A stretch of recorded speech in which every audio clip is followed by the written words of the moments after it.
빨리 몇 개 물어보겠습니다. 지금이 경호관이니까 관저동 근무했지 않습니까? 그래서 자주 보실 것 같아요. 그 경호관 특성상 대통령의 신변에 무슨 일이 있는지, 무슨 안 좋은 일이 있는지 잘 살피는 게 경호관 임무 아니겠습니까? 그러죠? 예. 예. 이 사진 한번 많이 보셨을 거예요. 대통령의 얼굴에 멍자국이 여러 번 나 있는 장면들, 이번 청문회 통해 여러 번 사진 나왔을 거예요. 증인, 대통령 얼굴에 이런 멍자국 있는 거 보신 적이 있습니까? 없습니까? 없습니다. 그렇죠. 그게 문제예요. 경호관조차 대통령 얼굴에 명을 발견하지 못했다 한다면은 일 제대로 안 한 거 아닙니까? 어떻게 생각하세요? 그렇지 않다고 생각합니다. 알겠습니다. 자, 조윤선 증인, 11월 30일 날 저희 기관 1차 기관 보고 때 제가 다음에 꼭 확인해서 보고하라고 한 게 있었어요. 기억나십니까? 네. 왜 보고 안 하세요? 처벌되지 않습니까? 아, 예. 네. 처벌되는 건 알고 있죠? 자료 보고 드리지 않으면요. 아, 제가 그 보고를 각별히 드려야 된다는 것을 그렇죠. 네. 그 당시 내용이 이거였어요. 권영민 당시 문해위원장이 무엇을 근거로 그렇게 말을 했는지를 직접 물어보고 확인해서 답을 주기로 보고를 하기로 했습니다. 네. 물어보셨습니까? 안 물어보셨습니까? 그 권 위원장께서 제가 전에 듣기로는 아니, 직접 저희- 물어보셨어요? 안 물어보셨어요? 저희 부처에 다른 기관에 증인, 직접 기관장으로 지원을 물어보셨어요? 안 하셔서 물어보셨어요? 제가 직접 연락을 드리는 거는 옳지 않은 것 같아서 여쭤보지 않았습니다. 다만 그 속기록에는 권영빈 위원장께서 리스트에 의해서 리스트가 있어서 어렵다라고 하는 증인, 직원의 발언을 들었다고 했고 증인, 그 발언은 당시 그대로 제가 그냥- 물었던 내용은 그거였어요. 그렇게 답변하셔서 직접 무엇을 근거로 그렇게 했는지 직접 물어보고 들어서 보고하라고 했는데 증인 안 하고 있는 거잖아요. 안 했고 단순히 과실로 안 한 게 아니라 지금 보니까 고의로 안 한 게 분명해요. 그런 게 처벌 대상인 게 아니고 아니겠습니까? 그런 게 아니고요.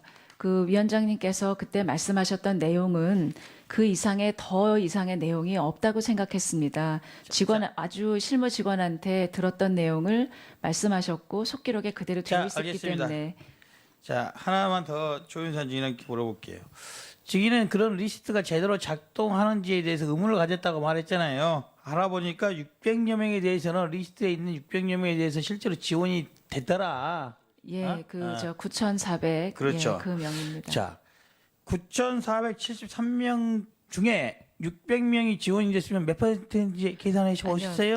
제가 알기로는 770명인데 자, 그분들이 자, 전원이 그럼 다 지원하셨는지는 모르겠습니다. 자, 그러니까 저는. 그러면 몇 퍼센트 정도 되는 걸로 기억하세요? 대충 계산해 보면은 퍼센트의 문제는 아닌 것 7%에서 같습니다. 7%.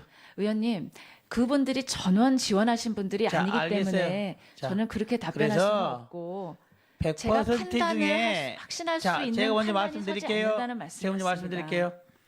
100% 중에 93%가 작동을 하고 있고 7%가 작동을 안 한다고 한다면은 그거는 그 리스트가 작동을 하고 있는 걸로 봐야지 맞지 않겠어요? 의원님, 9천여 명이 모두 지원을 하셨어야.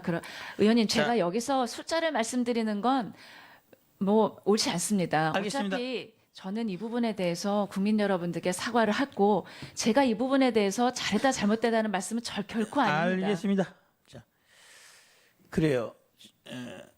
한 가지만 더 말씀을 드릴까 합니다. 저 뒤에 많이 비어있는 증인석을 보면서 저는 그런 생각을 해요. 저 증인들이 왜 안 나왔을까? 아직도 박근혜 대통령이 끝나지 않았다라고 생각을 하고 있는 겁니다. 아직도 대한민국을 지배하고 있는 사람은 박근혜 대통령 최순실일 거라고 믿고 있기 때문에 저 많은 자리들이 비어 있는 겁니다. 이번에 공소장에 나와 있던 여러 사건들이 있었어요. 그중에 대표적인 회사 중에 하나가 KT라는 회사도 있고 포스코라는 회사도 언급된 걸 보셨을 겁니다. 자, 그런데 여기 관련된 회장들이 지금도 연임을 하기 위해서 열심히 하고 있다고 그래요. 우리들이 알기로는 어떻게 보면 자숙해야 될 사람들임에도 불구하고 최순실의 부역자 내 최순실 같이 했던 사람들이 계속 또 뛰고 있다. 심지어 오늘은 뭐 신한금융지주 회장 관련한 여러 명들이 추천이 되고 있는데 거기에 있는 유력돼 있는 사람도 최순실 안정법 이 관련된 고등학교, 대학교 동문 또 뛰고 있다는 겁니다. 뭔 말이냐? 아직도 대한민국은 대통령이 탄핵 의결돼서 심판을 받고 이 와중에도 저렇게 많은 증인들이 비어 있는 것처럼 대통령이 끝나지 않고 있다고 생각을 한다는 겁니다. 아마도 앞에 계신 네 분의 증인들도 그런 생각을 하실 수도 있다고는 생각을 해요. 그래서 지금 같은 증언의 태도가 있었을 거라고 봅니다. 이 점은 앞으로 국민들이 좀 더 눈을 부릅뜨고 지켜봐야지만이 이 결과가 이 청문회의 끝이 해피엔딩이 될 수 있다고 봅니다. 이번 청문회에 저희 국회의원들이 많이 부족했습니다. 하지만 저희들이 부족했던 부분들을 국민들께서 도와주셨습니다. 때때로는 전화로, 때때로는 SNS에서, 때때로는 문자로 보내주셔서 저희들이 부족한 부분들을 많이 채워주셔서 여기까지 왔다고 생각합니다.